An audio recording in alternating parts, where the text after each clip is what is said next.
Évidemment, si on s'adresse à des ingénieurs, ils doivent avoir une réponse toute faite, sinon ils ne seraient pas ingénieurs. La science, ça sert, aujourd'hui en tout cas, à transformer le monde, à fabriquer des objets, à développer toute une série d'objets techniques qui changent notre façon de vivre.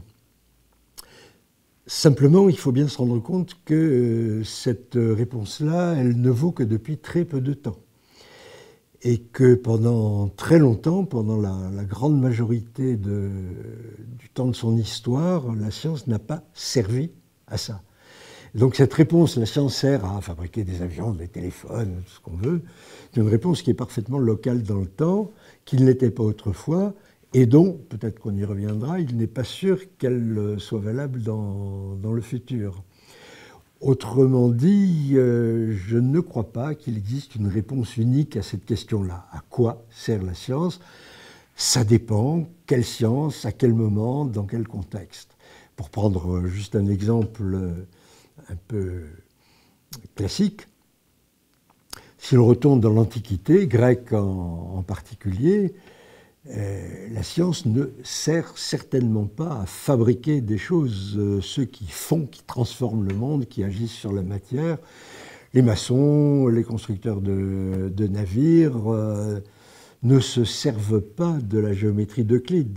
D'abord parce qu'ils ne savent pas lire, ce sont des esclaves la plupart du temps, et ensuite parce qu'ils n'en ont pas besoin, parce qu'ils ont leurs propres outils, leurs propres méthodes. Et donc à ce moment-là, la science, à quoi elle sert? Elle sert à penser. C'est un des lieux où la pensée abstraite peut se développer et avancer. Il faudra attendre longtemps avant que la science devienne efficace sur le plan pratique. Quand, au début du XVIIe siècle, Descartes écrit « Grâce à la science, nous deviendrons comme maîtres et possesseurs de la nature », ou que Bacon, lui, écrit « Savoir, c'est pouvoir », ils annoncent un programme, mais ça n'est même pas vrai de leur temps. C'est-à-dire la science classique, celle des Galilée, des Descartes, elle n'a pratiquement aucune application pratique. Et il faudra attendre près de 2 siècles pour qu'à la fin du XVIIIe siècle, la chimie ait très vite, la nouvelle chimie, celle de Lavoisier et de ses collègues, ait très vite des applications pratiques, elle puisse permettre de fabriquer des engrais, des colorants et, n'oublions pas, des explosifs. Et alors effectivement, depuis, au XIXe et encore plus au XXe siècle, la science a servi à faire. À faire quoi? À faire des téléphones, des centrales nucléaires et des bombes, avant même les centrales. Ce que j'essaye de dire là, c'est tout simplement que si on veut comprendre le rôle de la science dans notre société, il ne faut pas imaginer que ce rôle a été toujours le même. Parce qu'il pourrait très bien ne plus être le même dans un avenir, à mon avis, relativement proche.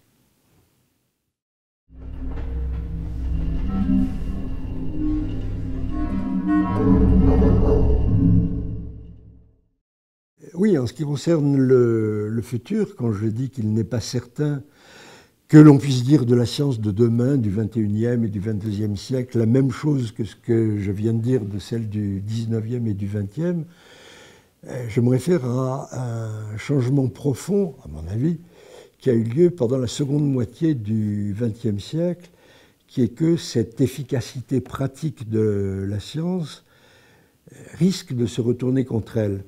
Je m'explique. Quant au XIXe siècle, les physiciens étudient l'électricité, le magnétisme, et puis les synthétisent dans l'électromagnétisme, que Maxwell invente la notion d'onde électromagnétique, que Hertz démontre que ça existe. Personne ne songe à ce moment-là à développer des moyens de télécommunication.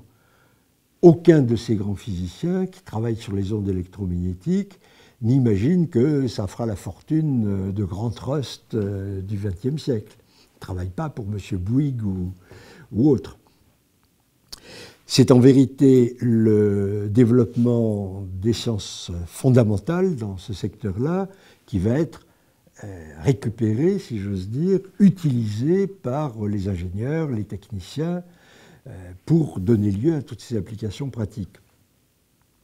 Mais les choses changent assez intensément au milieu du XXe siècle, avec un événement dont je crois qu'il est absolument capital pour l'histoire, non seulement d'ailleurs des sciences, mais de nos sociétés en général, c'est la Seconde Guerre mondiale et la mise au point de l'arme atomique, qu'on ferait mieux d'appeler nucléaire d'ailleurs.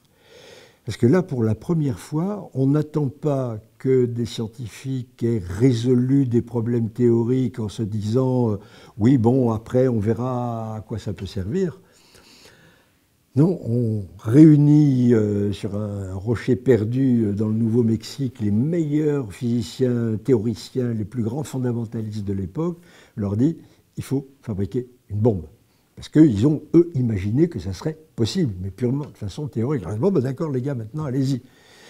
Alors évidemment, situation de guerre aidant, et ça marche. C'est ça la chose absolument extraordinaire. Moi, quand je relis l'histoire de ce qui s'appelle donc le projet Manhattan, entre 1942 et 1945, c'est absolument hallucinant de voir qu'en 3 ans, une technologie totalement nouvelle voit le jour et est développée, évidemment non pas seulement par les quelques dizaines, voire centaines de physiciens qui étaient à Los Alamos, mais les milliers, centaines de milliers d'ouvriers qui sont dans les usines de séparation isotopique, etc.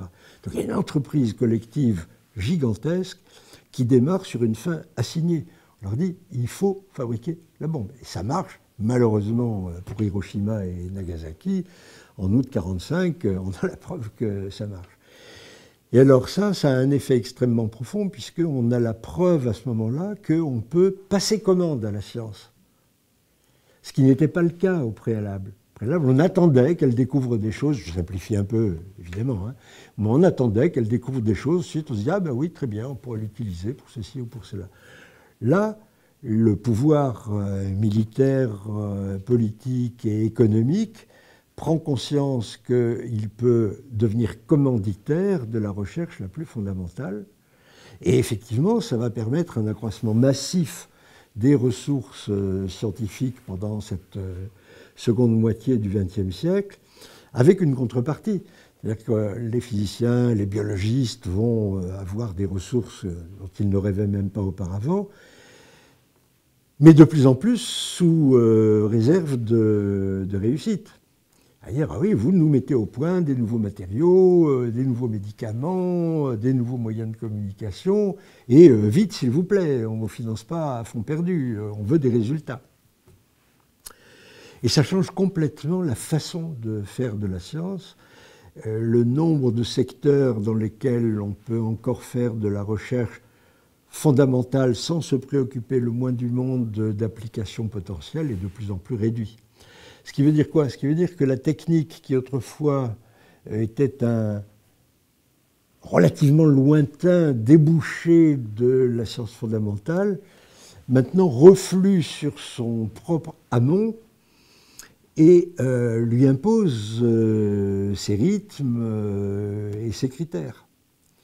Et de ce point de vue-là, le résultat, c'est qu'une recherche véritablement fondamentale, spéculative, désintéressée, est rendue de plus en plus difficile, et que paradoxalement, cette emprise de la technique sur la science, cette emprise du faire sur le savoir, nous ramène dans une situation qui est beaucoup plus proche de celle qu'on a connue autrefois, par exemple au Moyen-Âge ou dans l'Antiquité, où on savait faire des tas de choses qu'on ne comprenait pas. Et il en va de plus en plus ainsi aujourd'hui. Si je prends 2 exemples. En physique des matériaux, domaine où probablement nos jeunes ingénieurs vont travailler, on est capable maintenant de développer aujourd'hui des matériaux qui ont des propriétés extraordinairement subtiles, différenciées, prévues à l'avance. Ce n'est pas pour autant qu'on comprend comment ça marche. Par exemple, les matériaux qui sont supraconducteurs à ce qu'on appelle des hautes températures, qu'on a découvert il y a maintenant plus d'une vingtaine d'années, on ne comprend toujours pas le fondement théorique de la chose. Oui, mais ça marche. Bon, alors on en fait. Un autre domaine où on a une situation du même genre, c'est en biologie fondamentale avec le clonage. On ne sait pas très bien pourquoi ça marche, on ne sait pas très bien pourquoi ça marche mal. Ça marche mal, le taux de réussite est faible. Oui, mais ça suffit pour un certain nombre d'applications pratiques. Et donc, les gens passent plutôt leur temps à perfectionner les recettes qui permettent d'accroître un tout petit peu les rendements plutôt qu'à travailler sur les fondements de la chose. Alors, ce que je veux dire par là, c'est que cette emprise à l'heure actuelle de la technique sur la science pourrait avoir pour conséquence que la science fondamentale est réduite à la portion congrue dans un avenir relativement proche. Et au fond, ce que ça nous amène à comprendre, c'est que l'existence d'une science qui soit une recherche du savoir pour lui-même, en espérant que peut-être, ou en pensant que peut-être un jour il servira, mais qui soit recherché pour sa valeur propre, ce n'est pas une constante dans l'histoire de l'humanité, c'est même relativement rare. Ce sont des épisodes historiques liés à des moments et à des lieux particuliers. La Grèce antique, le monde arabo-islamique et la modernité européenne. Mais entre ces intervalles, prenons par exemple le cas de la Rome antique, les Romains sont des stratèges extraordinaires, des ingénieurs de premier plan, des juristes formidables, tout ce que vous voulez. Ce n'est pas des scientifiques. Le test est facile à faire. Hein. Si je demande, par exemple, à ces jeunes gens le nom d'un grand savant grec, ils n'auront que l'embarras du choix. Archimède, Euclide, c'est facile. Le nom d'un grand savant romain, il n'y en a pas. Il n'y en a pas. Rome est une immense civilisation qui ne s'intéresse pas au savoir sur la nature en tant que savoir. Et à certains égards, on peut se demander si nous ne rentrons pas maintenant dans une phase analogue, où, ce qui ne veut pas du tout dire que notre civilisation technique va s'arrêter. Suffisamment de gens qui déploient de l'inventivité, de l'innovation pour qu'on puisse toujours inventer de nouveaux gadgets. Mais la science, je n'ai pas envie de dire pure parce qu'elle ne l'est jamais. La science fondamentale, à mon avis, à l'heure actuelle, est menacée. C'est le fait que le renouvellement des techniques est devenu plus rapide que le renouvellement des générations, ce qui n'est pas le cas jusqu'à la fin du 19e, qu'à voir par exemple le développement du chemin de fer, il faut 2-3 générations pour que les lignes de chemin de fer se développent et que tout le monde prenne pour acquis que c'est un moyen de transport normal. 2-3 générations. Le téléphone, il faut 20 ans pour qu'il se généralise, en tout cas aux États-Unis. Et depuis, ça n'a fait que croître et embellir. Les gens de ma génération doivent manipuler quotidiennement des objets dont ils n'auraient même pas eu l'idée qu'ils pouvaient exister autrefois. L'ordinateur portable étant l'exemple princeps dans cette affaire-là.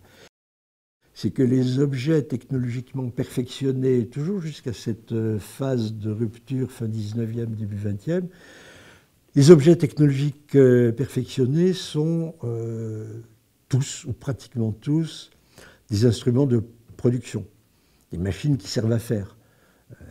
À chaque époque, soit les moulins à vent, soit les bateaux à vapeur, soit les moteurs électriques dans les usines, etc.